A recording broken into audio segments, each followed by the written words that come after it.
بخاری شریف کتاب المغازی کی حدیث ہے، جلد ثانی، جنگ خندق کا موقع ہے، مدینے کے اطراف خندق کھودنے کا حکم دیا گیا تاکہ کہیں سے کفار مدینے داخل نہ ہو سکے۔ صحابہ کرام رضوان اللہ تعالی مجمعین نے خندق کو کھودنا شروع کیا، کھودتے رہے صحابہ۔ یہ بڑا تنگستی کا دور تھا، قحط سالی پڑا ہوا تھا، صحابہ کو کھانے کے لیے کئی دن سے کچھ نہیں ملتا تھا۔ اللہ کے نبی صلی اللہ علیہ وسلم کا حال یہ تھا کہ پیٹ پہ پتھر باندھے تھے آقا۔ صحابہ کے ساتھ خندق کھودنے میں آقا کریم صلی اللہ علیہ وسلم بھی موجود تھے۔ صحابہ کرام کے سامنے ایک چٹان ظاہر ہوئی، بڑی طویل حدیث ہے، میں مختصر طور پر بیان کروں۔ ایک چٹان ظاہر ہوئی، ایک پتھر، بڑا پتھر ظاہر ہوا۔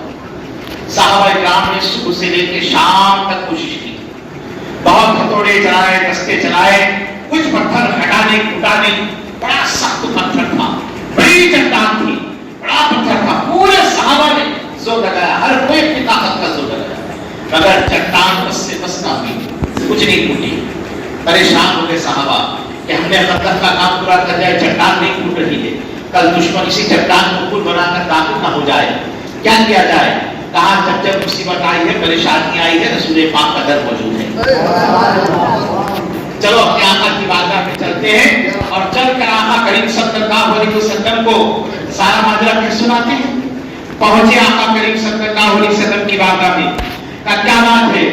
یا رسول اللہ صلی اللہ علیہ وسلم، صحابہ بھی کئی دن سے بھوکے ہیں، اللہ کے نبی صلی اللہ علیہ وسلم نے بھی کئی دن سے پیٹ پہ پتھر باندھا ہے، کچھ کھایا نہیں ہے، مہینوں گزر گئے ہیں۔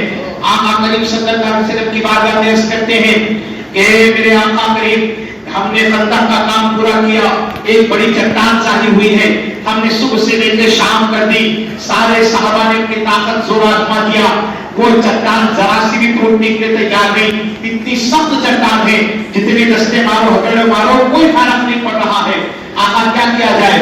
اللہ کے نبی صلی اللہ علیہ وسلم مرکز کائنات حرکت میں آئی تو کائنات حرکت میں آئی، اللہ کے نبی کھڑے ہو گئے، صحابہ سے کہا چلو دیکھیں کیسی چٹان ہے، کئی دن سے بھوکے ہیں، کئی دن سے پیاسے ہیں، پیٹ پہ پتھر بنا ہے، لیکن زور تو دیکھیے نبوت کا۔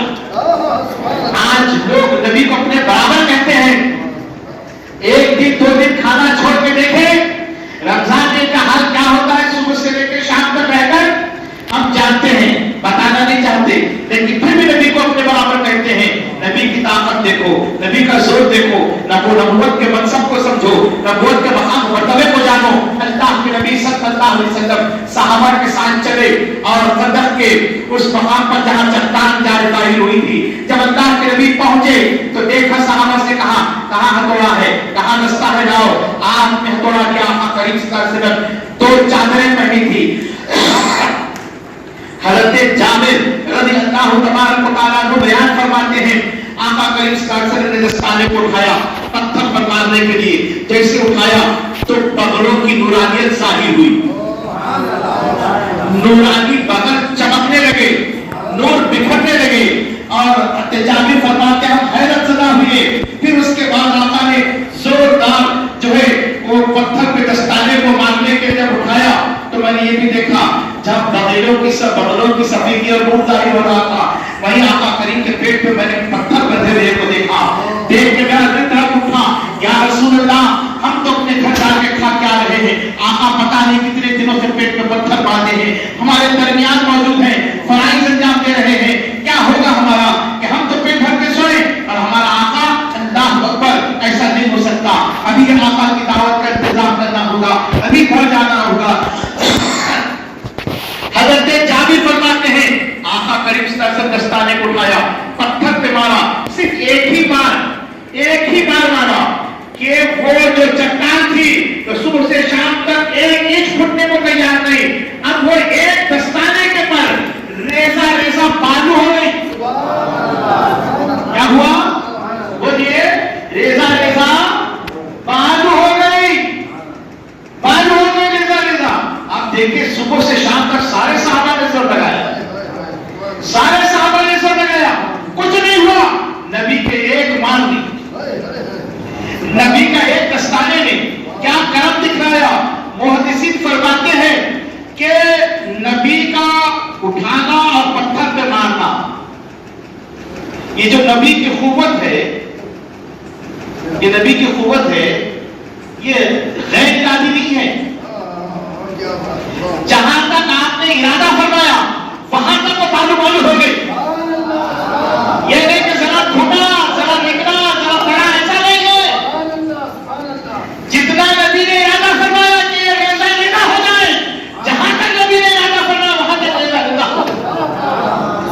ان کی طاقت کی حد کہاں لگا سکتا ہے، ان کے مقام و مرتبے کی حد کہاں لگا سکتا ہے. ذرا اندازہ لگائیے کہ اللہ کے محبوب ہیں.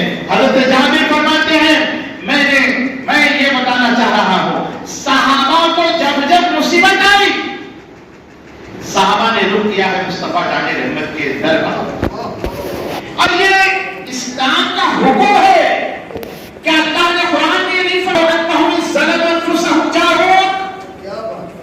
جب تم اپنی جانوں پر ظلم کرو تو پھر میرے محبوب نبی کی بارگاہ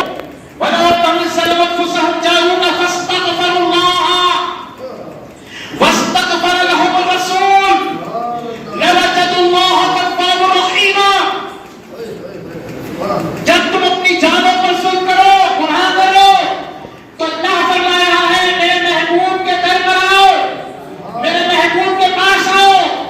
گناہ تم کر رہے ہو، تم گنہگار ہو اللہ کے، تم گنہگار ہو مذہب کے. اللہ کو چاہیے تھا کہ کہتا کہ مسجد میں آؤ، کعبے میں آؤ، میرے گھر پر آؤ، مجھ سے معافی طلب کرو. معافی مل سکتی تھی، بات بری تھی نہیں، لیکن رب جانتا ہے معافی کی گارنٹی ہے تو مصطفیٰ کے قدموں میں ہے. معافی کی گارنٹی ہے تو کہیں اور نہیں، میرے محبوب کے قدموں میں ہے. معافی کی گارنٹی ہے تو اللہ فرماتا ہے وَلَوْ ظَلَمُوا أَنفُسَهُمْ جَاءُوكَ فَاسْتَغْفَرُوا اللَّهَ. صرف آنے سے بات نہیں بنے گی، آ کے معافی طلب کرنا ہوگا. معافی طلب کر کے ڈالا یا رسول اللہ ہم آپ کی بارگاہ میں گناہگار ہیں، معاف کرا دیجیے. اللہ کی بارگاہ میں ہمارے لیے دعا فرمائیے. یہ رسول اللہ سے کہنا پڑے گا، پھر صرف اتنے میں بات نہیں چلے گی. اللہ کے نبی تمہارے لیے